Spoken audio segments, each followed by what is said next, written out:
Okay, we are 2 days away from reveals and stuff, 3 days away from potentially sharing Shaftmas with everybody.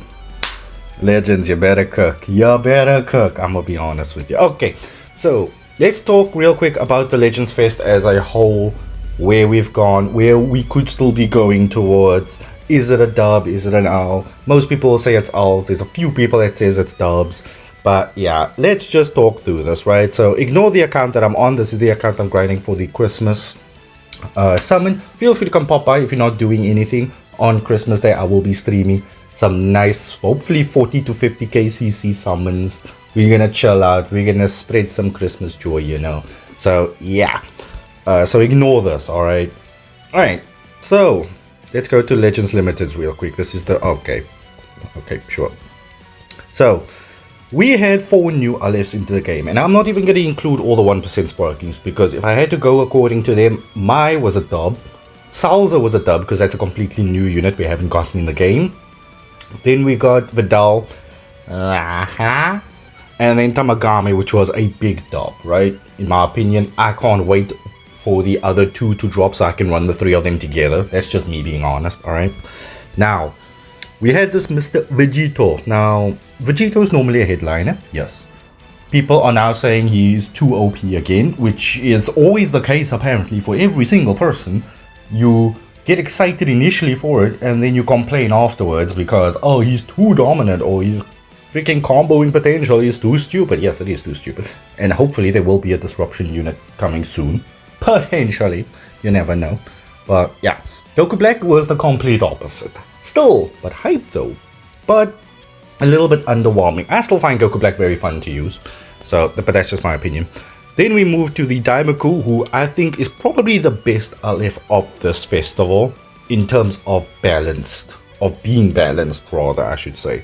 So this was perfect. The way he goes very well with his team. Again, Daima is on the rise. If there's any time to really want to start with a new tag, Daima is the tag that you should go for. Because again, the potential is still just going to keep going up and up and up and up. So do keep that in mind. Then we've got the Super Saiyan 2 Goku. Now this is the perfect example of perfect opportunity or perfect unit, bad timing. Again, Majin Buu Saga is constantly getting buffs, and I'm still one of those people that's going to say Majin Buu Saga is still going to get buffs until the end of March. Just because of Daima. Okay, Daima following straight after Majin Buu Saga, they correlate pretty much. I can see that definitely being a thing. So for those of you who are fans of Buuhan or Buu or just any version of Majin Buu, you're probably going to get something that's going to cook. And then we're probably going to get a Zenkai for Ultra Kid Buu. Oh, not a Zenkai, a Plat for Ultra Kid Buu, which is going to be even more disgusting. But you know what, we take it as it is. So in terms of units, it was okay. Not the greatest, but it was okay. Now, this is where we move to the elephant in the room. Now, usually we would expect to see a couple of LF Zenkais, right? This guy being one of them. Now, he dropped for the Future Part 1, and that was such a disappointment that his Zenkai buff is actually green hybrids. Don't know what they were initially thinking. I can only think because he returned to the present, he technically doesn't have the future tag kind of thing. But if you look there, it says future. Why did they not just give him future? You could have given him Vegeta Clan, would have been a better option than actually future. Than hybrid, sorry. But yeah, anyway. And that's pretty much been it for these Zenkais. Now, I was hoping maybe Tag Droids could have gotten a Zenkai. But yeah. Now, for part 3, there is so many things that need to happen. And again, this is why I'm keep thinking it's going to be another version of Beast Gohan, but in ultra rarity. Now, this is going to be something that'll absolutely blow everything out of the water if he actually got the ultra. If. Okay? Now, we haven't had movies yet. Could this be the time for movies to drop? I know we had a whole movies campaign before, but guess what? We had a Majin Buu Saga between the movies campaign and festival. And guess what? We got Majin Buu Saga during festival again. So, movies is just a tag that's constantly going to get buffed. Now, there's 2 options for Zenkais here, which might be able to redeem certain credibility with Legends, alright? Now, the 2 that is actually coming into mind is this guy over here, Super Saiyan God, Super Saiyan Gogeta. A lot of people have really wanted him. You know what? Perfectly fine. I'm actually not one of them. I'm not really too hype about his Zenkai anymore.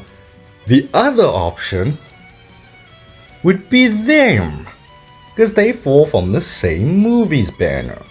But the only weird thing about this, well, it's not necessarily too weird, but they would have been a year apart. So if they got a Zenkai before the other Gogeta, then holy crap, you guys are really not gonna give that Gogeta a Zenkai. It's literally the same scenario as this guy.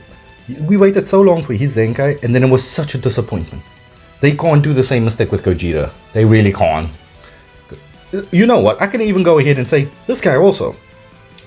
They Zenkai'd him, does nothing. Didn't update his kit at all. Look, I know at the time of him dropping, his kit was a cut above everybody else's, but come on, in the current standard, when did he get his Zenkai? 2023? In 2023, they did not give him an update on his kit, and that was sad.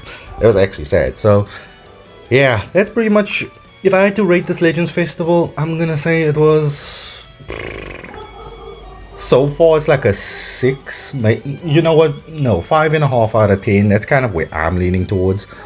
5.5 out of 10. Up until this point, the unit choices weren't bad. It's only the Super Saiyan 2 Goku. It's just good unit, bad timing. It's that kind of a thing. And then the Zenkais were very lackluster. The events, there was some decent events, but there wasn't enough of it to make it feel like it's a celebration. It just feels like a normal campaign. And that's the problem there. Look, maybe we get some more things between Christmas and New Year's, potentially. We could. But yeah, that's where I'm standing on this. So let me know your thoughts. How's Legends Festival been for you? If you had to rate it out of 10, how would you rate it? Would you rate it 1 out of 10? Look, I still think it is still better than 2022.